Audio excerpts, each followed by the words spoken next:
Hello once again, everyone. I'm Patrick Gates, and this time I'd like to talk to you about the geopolitical balance of power in the United States and how it's changed since, well, a few years ago, actually. Now, if you're young, like me, you may wrongly assume that the balance of power has always been the same between the Republicans and Democrats. You may also believe in the tired old cliches that Democrats always come from California or somewhere in New England, while Republicans pop up all over the place in the South. This is, in fact, highly inaccurate. As it turns out, Republicans used to hold sway in the North while the Democrats held sway in the South. In fact, the Democratic strongholds of California and New York were both Republican states back then. You may wonder how this was possible, but I'm going to tell you exactly why, and I'm going to show you the evidence of it in various political maps. The exact years will be detailed on the maps as well, so you won't be lost due to my fast pace or anything like that. Now, first of all, we need to know what the policies were that made Republicans and Democrats change their geopolitical balance of power.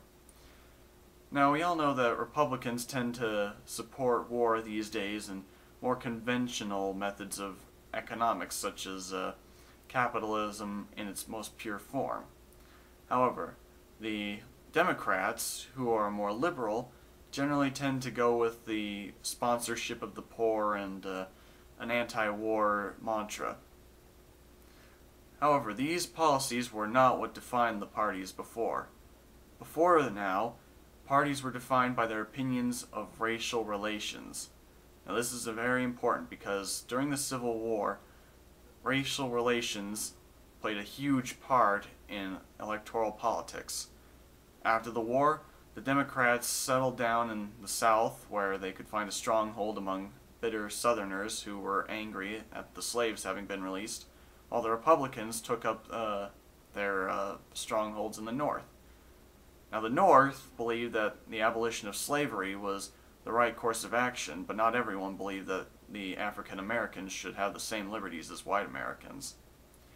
Still, some radical Republicans believed that abolishing all differences was necessary.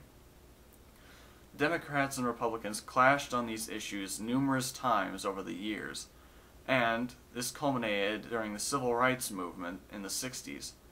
After the Civil Rights Movement came to an apparently successful conclusion, these problems no longer needed to be addressed by these parties. If the problems were to be addressed, they would be in a more nonchalant form, such as the quiet stereotype of Democrats as being the party of the minority. Either way, the Republicans and Democrats changed positions in the country because of this shift in public opinion.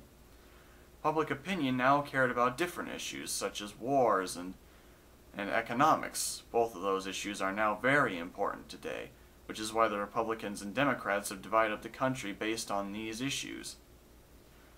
Now, you may wonder why these facts are important to us or play any sort of role in our day-to-day life.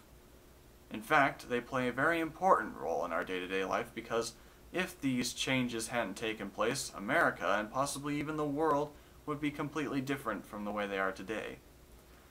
Furthermore, knowing the relative speed of these transitions should give us hope for the amount of change that we want done.